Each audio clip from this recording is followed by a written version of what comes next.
You're listening to the Talking Headways Podcast Network. Talking Mondays. Keep moving on.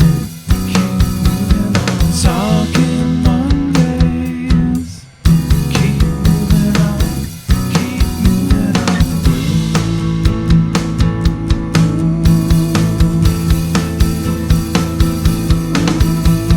Talking Mondays. Keep moving on. Keep moving on. Happy Monday. This is Mondays at the Overhead Wire, sponsored by our super generous Patreon supporters. I'm Jeff Wood, your host, and joined by Han Solo. That's right, every Wookiee's favorite right-hand man is here to talk about the news from last month. We're covering a lot because we had the previous very targeted episode with Kia Wilson. Thank you, Kia, for coming on. I imagine we'll continue to do more of those as this administration continues its shenanigans, but I'll also have episodes like this one coming up where we'll cover a few more items, hopefully not too slowly. But also, as we do when we're Han Solo, we talk about what's coming up on Talking Headways, or what passed, actually. So last week we had a wonderful episode with Stacy Mitchell of the Institute for Local Self-Reliance, ILSR, and so many good points and tie-ins with the larger discussion about urbanization and big box stores and autocentricity. And just, I feel like I learned a lot from that discussion, and I really enjoyed it. I hope folks enjoyed that as well. One of the things I keep thinking about is how all these things are tied together. They may seem separate, but they aren't done in a vacuum. And so there's so much more that can be connected with all the policies and programs that are happening at the federal level, the local level, the state level, and it really impacts how we live our lives. Which brings me to the next episode coming this Thursday, which is with Yoni Applebaum about his book, Stuck. It's a great chapter in our discussion. After we talked with Stacy, it was so good to talk to Yoni because they were actually very connected conversations. And, Yoni thinks that the economic engine of the U.S. has shut off. People aren't moving as much to opportunity. And instead of moving to opportunity, they're moving to where there's cheaper housing, but actually less opportunity. So his book is full of history. There's really great information in there and looks back on, basically people coming to North America and setting up different ways of land development and land ownership. And they collided with each other, the North and South, in different weird ways. And so there's really fascinating discussion and really interesting to hear Yoni chat about that.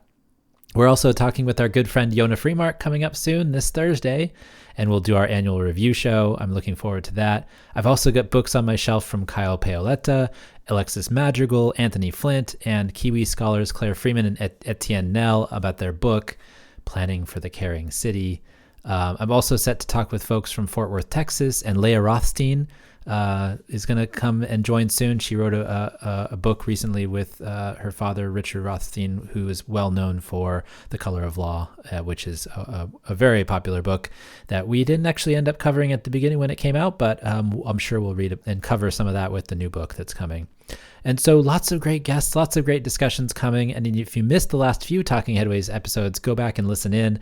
There are some great discussions with Mike Eliason, with Lee Waters and Jennifer Kent. Oh my gosh, Wales is doing so many cool things. I know the political time for them has passed a little bit because of the changing in their parliament, but what they did when they were able to is interesting. Ren Yi was really great, and so I've been happy with our recent discussions and all the talks that we've had on Talking Headways. I hope you all have enjoyed them too. It's funny because I was asked recently, I was like, is this a transportation podcast? And I was like, yes, and it's so much more. We talk about all of these things that are connected, and I just couldn't be happier with the discussions and all the things we learn, and I just want to thank you all for listening in as well. And so, with that said, I've also been saying no to some other discussions too. And so some stuff that I think is not helpful, or I don't think would be very interesting to you all, or it's a car company. And I'm like, you guys get the ads at the beginning of the show and the end of the show, which is fine, but we're not going to talk about it on the show. So I try to keep it limited to stuff that I think you all would be interested in from a sustainable transportation point, from a sustainable urbanism point, from just like a more, kind of thoughtful way of looking at the way things are happening in the United States. So hopefully that's something that you guys keep coming back for. Well, thanks to everybody who's ordered our bus and bike scarves. If you'd like to order one, just head on over to theoverheadwire.com or email me at theoverheadwire@gmail.com if you want a bulk order, more than 5. The bike only knit scarves are back in stock. We got them this Saturday actually, and so we have them. They've been very popular. I posted it on Blue Sky about it, and people have been clamoring for them. So I made my wife go to the post office with all the scarves that we mailed over the weekend, and there's been a really great reaction to that. So we have the green bike scarves back in stock. Also, you can pick up one of our bus only scarves as well as one of our lightweight summertime hot weather place scarves that's bike only as well. It's a little bit of a different green, but it's also sublimated, so there's like a little fading checkerboard. It's kind of a cool design feature that we put in there. Also, and we always note, we really thank everybody for supporting the show on Patreon, whether that's supporting the $2 level or the $1 level or the $10 level. We really appreciate that. You can do that by going to patreon.com/theoverheadwire. If you do the $10 level, we'll send you a scarf of your choice. You can pick one of the bike scarves or one of the bus scarves. Also, I've been thinking up. I know I've been talking about this for a while. I know I've been saying it for a while, but with all the stuff going on with high-speed rail and the USDOT and them trying to think about canceling their $4 billion investment, I'm thinking about stuff for high-speed rail or for transit or passenger rail more generally. So it's still germinating in my mind, but if you all have ideas, let me know. You can also support the show by going to our bookshop site, bookshop.org/shop/theoverheadwire. You can buy one of the books from the authors that we've talked about. Yoni's book is already up there, who's going to be with us on Thursday. And if you want to buy a book that has nothing to do with any of the authors that we've talked to, you can actually do that to our store as well. So it supports us maybe $1 or $2 per book, depending on how much the book costs you, and it'll come our way. So we really appreciate folks have been buying books and through our shop, which is really good. Also, folks can order the Cars or Cholesterol t-shirts and any merch that you can dream of with that logo on TeePublic. The image, which was designed by Richard Wozensky, is really great. bit.ly/cars-are-cholesterol. And you can find Richard at Dick David Sketches on Instagram if you want to find him. He's a wonderful artist and a wonderful advocate for biking and active transportation. We also strongly suggest folks sign up for the newsletter. Somebody tried to sign me up for Doge, or Dodge, I think is what progressive activists have been trying to call it lately, Dodge, because they're dodging accountability. And I refuse to send it to them. I just, I don't think that's a very good use of my resources to send it to them. So I don't really think it's very funny that people signed me up for that. I think it was actually them trying to get under my skin, but whatever. That's fine. I'm not a fan of Elon. Elon's probably wouldn't be a fan of me. I'm he's definitely not a fan of people like Jarrett Walker who've been telling him he's wrong, so with all of his silly stuff that he's talked about with the Boring Company and whatever, where he's wrong. So anyways, that happened. But yes, I hope you all who are listening to this show, because you love this discussion and these topics, sign up for the newsletter, because I think you'll really enjoy it. You get a free 2-week trial, and we cover all kinds of things. We go through 1,500 news items every day, and we pull out the top 30 to 40 to 50 that are the most interesting in each section: urban design, transportation, urban issues like housing, environment as it pertains to cities, research papers, abstracts, things like that. We all put it in there and in one package, and then we archive all of it. So we've got over 100,000 items in the archive. You can go back and they're all tagged by topic and city. There's so much in there. Hopefully folks are interested and want to check it out. Okay. Thanks everybody for listening. And we're done with our ad section, which I know it can be long, but okay. This is episode 166. We're live and in session. And if you're here, you probably already know that you can get your podcasts, including anywhere where you find your podcasts, including iHeartRadio, Spotify, Overcast, Pocket Casts, and of course, Apple Podcasts. We can also find us on YouTube. This will not be broadcast on YouTube as a visual, but we'll keep doing that in the future. It's funny. I've been asking people who I've talked to on the podcast, I'm like, do you want to have this on YouTube? And they're like, no, thank you. So we'll do it later when we get folks who want to do on YouTube, or if we can get that put up. I do like getting them up there, but I also have had some resistance to folks who are like, I think it's partially because I don't tell them beforehand and they aren't able to get ready, and people's hair is a mess and whatever else. So people feel a little bit better on audio. I think it's just like easier to chat and be a little bit more free. Well, thanks to folks who subscribe to the podcatchers. And also, if you feel so inclined, leave us a review on iTunes. I did get a review recently from somebody who is an avid listener, I believe, and it was a low review because we've had some advertisements in the podcatcher in Apple Podcasts, where they actually suggest a podcast below the episode that you're watching. And so I think it maybe auto plays to that podcast, which it might be a little frustrating, and I apologize for that. But that's been happening. So, sorry about that, but thank you for the review. I appreciate it. But yeah, if you have some reviews, review it, or, post it on social media wherever you can. Okay. Now, we're 10 minutes in.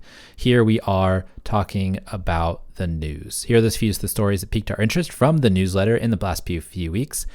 Since Kia was here a couple weeks ago, we have a lot to cover, and we have a lot to go through from the top articles, as well as some bonus items that I thought was interesting and I'd like to talk about. So let's start off with the big kahuna. Trump administration challenges congestion pricing. U.S. Secretary of Transportation Sean Duffy wrote a letter to the New York State asking the MTA to cease their congestion pricing program under shaky pretenses and hypocrisy.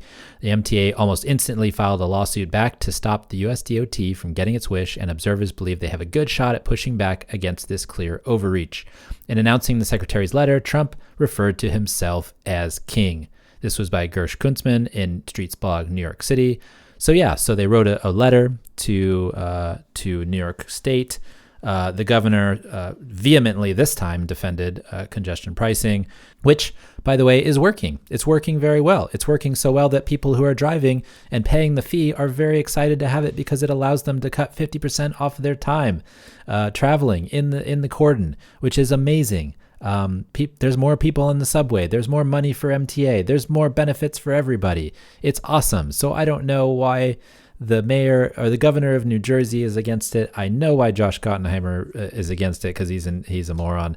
But the Trump administration is also very mired in hypocrisy, because in the recent memo that Kia and I talked about, they wanted user pay systems to function in order to pay for improvements to transportation, but apparently not this one. And I think I know why. It's because they just don't like policies they don't like, and that's what Dodge is after, I should say. And so we'll see what happens. I think that MTA is on solid ground. I think most observers with legal backgrounds also believe that MTA is on solid ground. The 10th Amendment applies. And so, I think this is going to be a win for New York City. I think this is going to be a loss for the Trump administration. And you know what? I hope they keep losing. Social housing tax. In a special election this month, Seattle voters approved a measure that would levy an excess compensation tax on employees earning more than $1 million per year to fund social housing in Seattle. The city is expected to certify the results. The program will give the Seattle housing developer, an entity approved by voters in a previous election, $50 million per year for land acquisition, construction, and administration. The measure was opposed by the local Chamber of Commerce and corporations like Microsoft and Amazon, which supported a competing measure with less money. This was by the wonderful Josh Cohen in Cascade PBS. Yes, so this is an excess compensation tax. It basically taxes, it's like a progressive tax. It will tax people who make 1 million on the money that they make over 1 million, and that will fund social housing. It will provide $50 million a year on land acquisition and construction administration and all those things. The measure, like I said, was opposed by the local Chamber of Commerce and the local businesses like Amazon and the bigwigs. Michael Eisen, who was on the show a couple of weeks ago, was very excited about this, which means I'm probably excited about this as well. But this is interesting to see what they do with this and how the social housing works out. I know they've been talking about trying to do this in Seattle for a while, and if they are successful, just like if New York's successful with congestion pricing in New York City, if they're successful with this and build some social housing that is actually working for people, then hopefully it's a model that can be replicated around the country, because we need more housing. We need more housing, especially in blue states as we get closer to reapportionment in 2030. Canada announces high-speed rail plans. Canada has launched a $3.9 billion planning phase for the high-speed rail line between Toronto and Quebec City. Prime Minister Trudeau stated that the 1,000-kilometer line will feature trains running 300 kilometers per hour, 186 miles per hour, slashing the travel time between Montreal and Toronto in half, from 6 hours driving to just 3 hours. However, the project's future hinges on upcoming elections in the country. This is by CBC News. So this is interesting because They are, it's right before an election, which they're, they were really worried that the conservatives were going to move, make some inroads. But with the tariffs and all that stuff, Canadians have been very patriotic, and go Canada. Don't let the orange Julius get you upset. They're upset also that people are saying, oh, wouldn't you want to be the 51st state? No, they want to be their own country, just like Ukraine wants to be their own country. So stop giving them guff. But yeah, so this is a cool project. I mean, this is going to be amazing to get from Toronto to Montreal. I mean, most of the Canadian population outside of Vancouver, BC, lives in this kind of corridor along the border of the United States, where Toronto to Montreal to Quebec City. And it's just exciting. It's exciting to think about. And also, one of the cool things is that the consortium that bid on it, one of the groups is Air Canada. So, airlines can actually get in on the good, transportation policy here, because I'm sure it would cut into some of their routes. But also, if they're part of it, then it just replaces the routes that they would be flying with a train that they own or they're running. So it makes a lot of sense from a business perspective on their end. I just think that's really interesting. The first eco-burb, Woodlands, Texas, was praised for its original design by Ian McHarg, the renowned landscape architect whose book Design with Nature reshaped land development and planning. Now 50 years old, this Houston suburb has shifted the region's center of gravity, drawing businesses and entertainment after a slow start. Despite its success, it has fallen short on its initial goals for affordability and walkability. This was by Greg Flisram and Planetizen. The Woodlands was my rival, actually, and my nemesis in high school cross country. We were Kingwood, they were the Woodlands. Actually, and also I'm doing my Greenbelt. I'm back on my Greenbelt episode, kick. I'm trying to get that episode finished. I've interviewed somebody else last week, and I'm actually starting to write a script. So it's actually moving, unlike previous when I was saying it was moving, it's not. So yeah. So what was interesting about that discussion that I've been having about Kingwood and the Woodlands is that Ian McHarg, who helped put together, he helped George Mitchell put together the Woodlands and the design for the first village. But he was actually suggested by Charles Tapley, who designed the Greenbelt Trails in Kingwood, to George Mitchell as the person who maybe might be good at designing the whole neighborhood. And so I think that's just fascinating. We're interconnected. Even though they were my rivals, they were still a very forward-thinking suburb of Houston, even if now they're kind of more burby than they were, that good urban development that Ian had designed. But I think that's still interesting. And we're working on that episode. I don't know when it'll be out. Again, it's a labor of love to a certain extent, but I am working on it. I am looking at the transcripts. I am, writing a script and putting things together. So it's going to be sooner rather than later, as I've been talking about it for like the last 3 years, and you guys are probably getting annoyed with me. Denver's bike experiment. In 2020, Denver voters approved a climate protection fund to support programs that reduce carbon emissions. This year, the city used it to test ways to boost biking, working with community groups to try different strategies.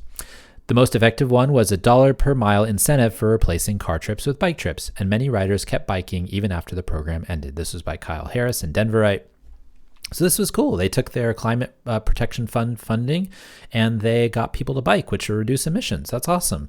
And I do like that, basically if you give people a financial incentive that's over and atop of the existing financial incentive from not driving to work, people will take it. And then But one of the things that we've learned over time is that people have really set routines and schedules and things that they're focused on in their lives, and so it's hard to get them to try something new. And so if this actually gets people to try something new and then they like it and they stick with it, that's great. I really appreciate that part of it, because one of the things that we've talked about and seen over the years is that, if people move to a new house, for example, and you give them an idea about how to get to work that's different than maybe the previous one, they're more likely to try it. So this is just another kind of iteration of that idea where basically you're getting people to try something new. And if they like it, they'll stick to it. And if they don't like it, that's fine too. But I imagine that more people will stick to the e-bikes than maybe it gets away from them. If they're as exciting as people say they are. I know for me, e-bikes seem exciting. They seem interesting, but with all the walking and the transit access that I have here in San Francisco, I just don't see it as a possibility yet. Maybe it comes along. And I have said in the past that biking up the hill to get to the house is a little bit stressful, especially with a bike seat on the back with a little one. So we'll see. we'll see if I go that direction in the future. But for now, I'm excited about everybody else who's enjoying e-bikes for sure. Microplastics filling our brains. Microplastics are becoming more prevalent in human tissue, including the brain. In the last 8 years, samples taken from the brain tissue of people after their deaths, no matter their age, have shown a 50% increase in the presence of microplastics. These pollutants have numerous sources, often come from car tires, textiles, and inside disposable water bottles. Microplastics are believed to cause inflammation and may be linked to poor health outcomes. This was by Shannon Osaka and the Washington Post. Yeah, I think that this is a big deal. I think microplastics, honestly, are one of those things that we've overlooked to a certain extent. I think that ultimately there's going to be findings at some point that it's really linked to a lot of some of the problems that we're seeing today with people's health. There's so much plastic in the world, and actually I'll kind of cover this later because I got some more microplastic discussions, but in lower on down in the bonus sections. But it might be something that hinders us for a long time. Deaths reduced in Wales, UK. Wales's 20 miles per hour speed limits have led to 100 fewer deaths and the lowest casualty rate since records began in 1979. Collisions dropped by 26%, and some insurance companies have seen fewer claims. Wales's chief statistician cautioned against drawing conclusions until more years of data are available, but the early results are promising. This was by David Deans in BBC. No right turn on red. Research from the Mineta Transportation Institute shares that allowing right turns at red traffic lights creates greater danger for pedestrians. Drivers often don't come to a complete stop at lights and instead roll through. The author suggests cities should have the ability to limit right on red to improve safety, especially with the proliferation of heavier electric vehicles that pose a greater danger to pedestrians in crashes. This was by Dan Zukowski in Smart Cities Dive. Yeah, I know for drivers, not having right turn on red is frustrating, especially the lights don't turn very fast, but it is a safety issue. And I've been trying, I think San Francisco did this where they've tried to ban some more right turns on red.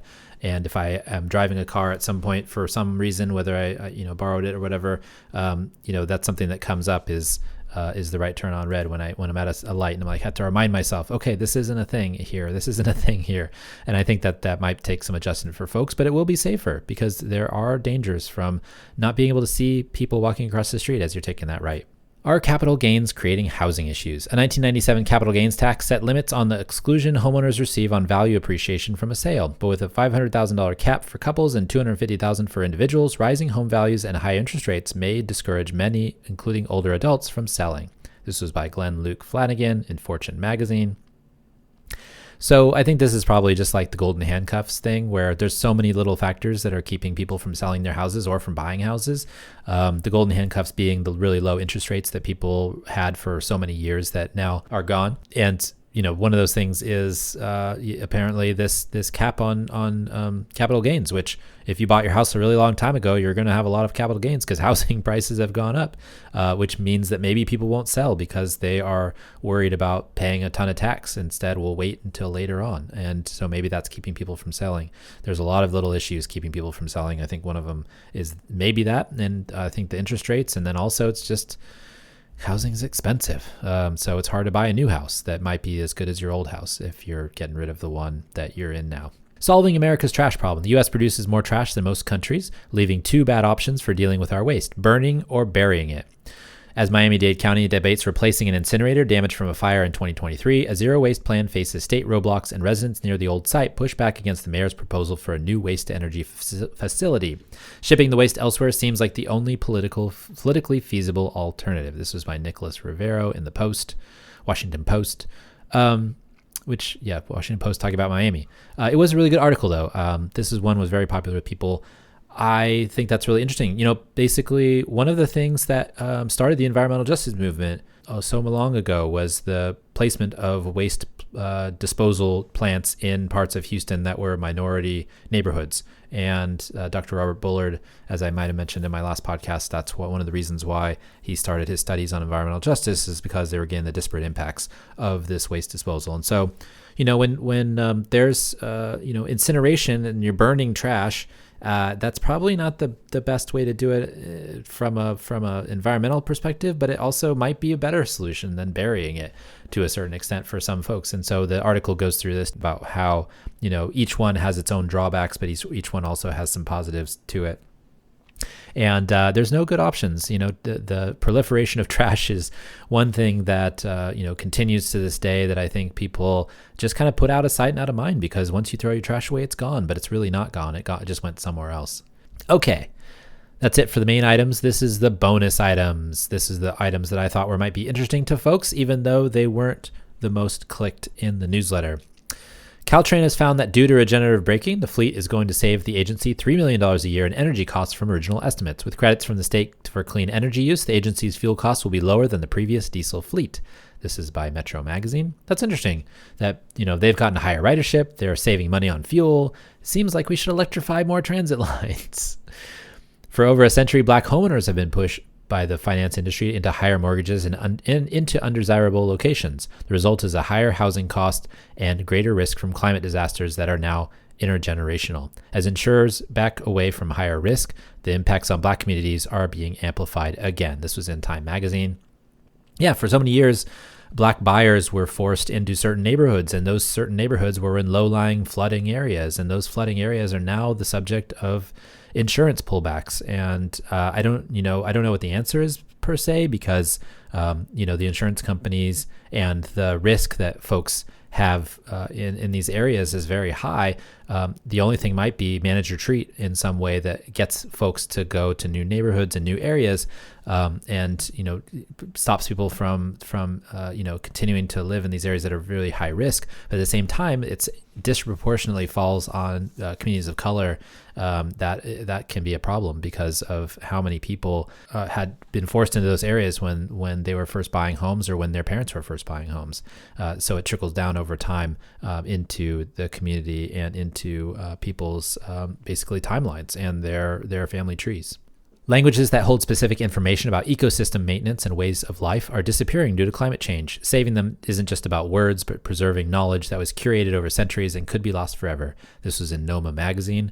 Basically, there's a bunch of folks in the northern reaches of the world who, they might herd reindeer, or like the Sami people or others who have specific languages with specific tones and definitions that talk about how to, take care of the land. This land has a rock that's like this, and so it's specifically, for this type of animal during this season and stuff like that, and they have a word for that, but it disappears when the language disappears. So a really super interesting article. As always, these articles, if you want to read more into the details, definitely go into our show notes where we post them every single time, and so they're all there, and there's lots of interesting stuff there that's even deeper than what I can go into when I'm talking on this microphone. So I want to just continue that discussion about microplastics, and because there are two more articles that are focused on that, continuing our discussion, vehicle tires were found to contribute the most to microplastics found in the Alps. That was in The Guardian. And then also a new study on the impacts of pollution from cars suggests that brake particles do more to damage lungs than exhaust. Research found that newer brake pads with copper are worse than older versions with asbestos. At the same time, new research at Virginia Tech has found that electric vehicles generally create less pollution than their internal combustion counterparts, but only if they're sitting in traffic. So, taken together, microplastics often come from tires, and brake dust often comes from heavy vehicles, and the combination of brake dust and microplastics from tires is not good for people's health, from their lungs, from possibly being the catalyst for Alzheimer's and other things. The pollution that comes from, the need to continue driving is just so much. And, we're not going to stop driving, I don't believe, anytime soon. And there's going to be, electric vehicles and things like that, but there's going to be other issues that come with it. Auto dependency is something that we've backed ourselves into the corner on, and there's damages from that. And so if we can mitigate those damages in any way, that would be beneficial to us in the long term. University researchers are working to set up motion capture information that creates data sets on the movements of blind individuals. Existing models for understanding human movement for autonomous vehicles are otherwise were only for people with sight. This was in the University of Maryland today.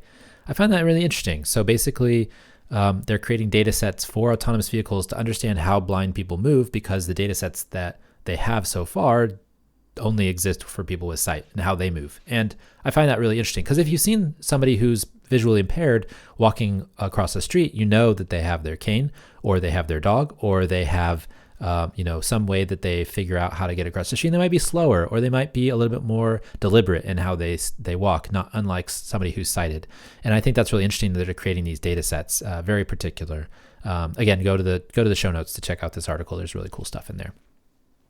In Sweden, the small northern city of Umeå, planners have developed a city and administration that is safer for women and the most vulnerable. After a series of brutal crimes, the city prioritized their needs through design and policy, and as a result, 99% of people in the city now feel safe according to surveys, an unmatched number around the world. This was in NZZ.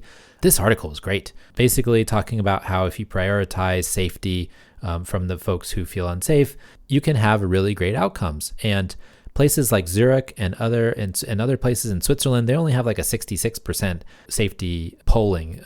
Here in Umeå, 99% of people said they felt safe. In places that are very safe for most people, if they still said 66%, 60 to 70%. So this is an amazing result.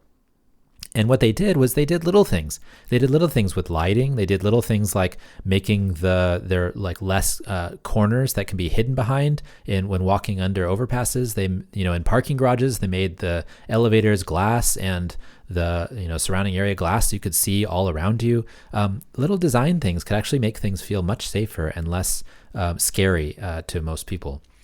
Safety barrier standards are woefully behind the times due to the increase in vehicle weights. Not just large trucks, but electric-powered vehicles with heavy batteries are now able to crash through barriers without changing course, likely meaning a head-on collision on the highway or vehicles plummeting off more cliffs. This was in Traffic Technology Today. Those electric vehicles, man, they're so heavy. They're so heavy that they're just crashing through those barriers that are on the side of highways, and they need to, we need to figure something out because they're just going to probably have a lot more incidences where they are careening off the side of a road and end up crashing head on with another driver, or injuring themselves because it goes off of the side of a cliff or something. That's crazy. After visiting Copenhagen and learning about privately operated, publicly funded land developer, the city of Atlanta decided it might be a good model for the city. Now the Atlanta Urban Development Corporation is building 10,000 housing units on 40 pieces of publicly owned land. This was in The Guardian. Really cool result, and I hope more places study that. Class 1 railroads are accusing the trucking industry of subsisting unfairly on government subsidies for roads and highways. To fix this, the rail industry wants a weight or axle-based vehicle miles traveled tax. This was in Roll Call. I find this funny. This is really funny.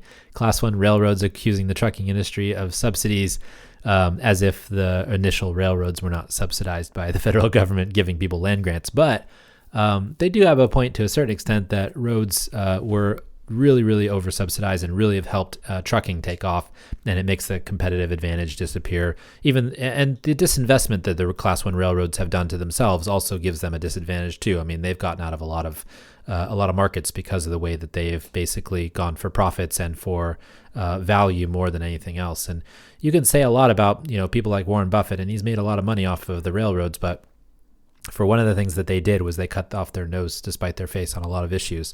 I, for one, would love to see electrification of all the railroads. And, that's one improvement where they would actually benefit over the long term, but they're probably not going to do it because all they care about is those short-term profits. After a year of deal-making and consideration, Cambridge, Massachusetts has voted to reform its zoning code. Limiting a parcel to a single-family home is no longer possible, and a 4-story building is now possible to build by right on any parcel. That was in the Harvard Crimson. 2 more here. Republican senators have proposed repealing a $7.5 million electric vehicle tax credit and propose a $1,000 tax per vehicle for road repair and maintenance annually. This was in Reuters. So they want to repeal the tax credit and then give people, I guess it's a $1,000 tax when you purchase, not annually.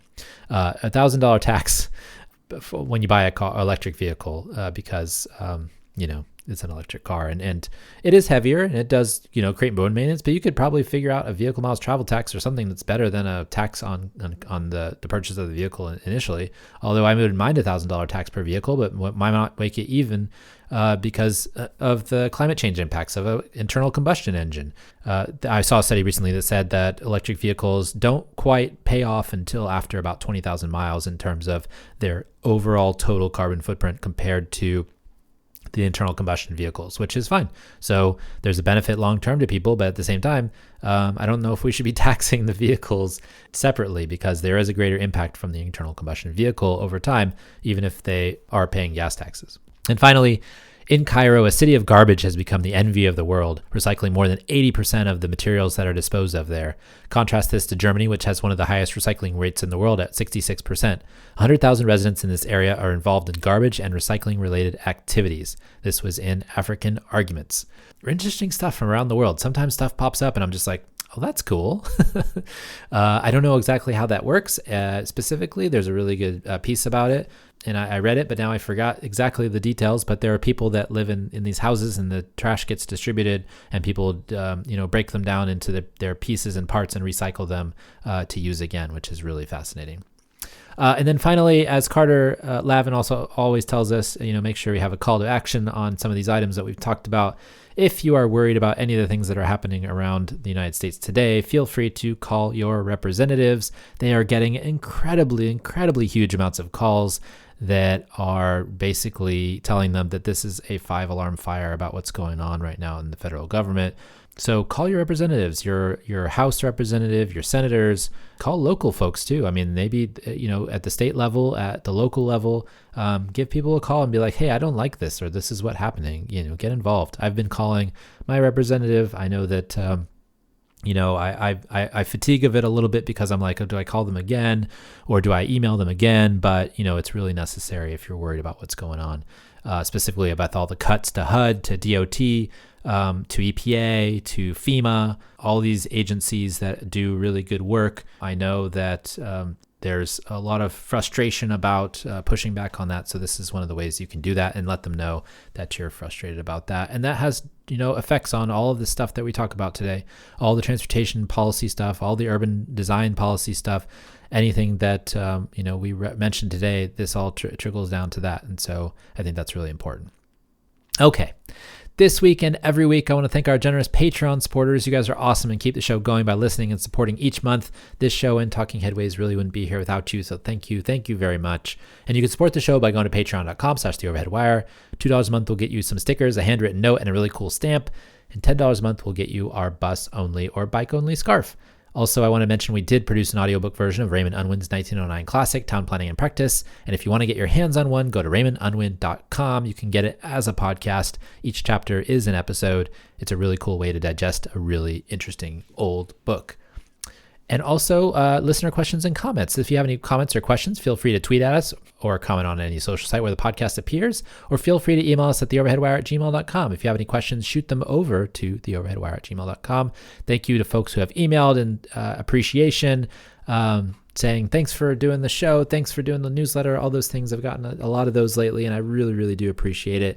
I had someone who's been on the basic email list for a really long time sign up to be supportive of our work. And they said, oh my gosh, at the newsletter. And they're like, oh my gosh, I didn't realize how much amazing content is in here. And so I guess I need to remind people more often who have been longtime followers, but maybe got stuck on the basic email list and need to be moved up to premium. So check it out if you get a chance at that as well. Puppies and Butterflies this is the part of the show where we talk about something fun, interesting, or maybe it just didn't fit in the other sections. Went to Houston recently for a lovely bar mitzvah with friends.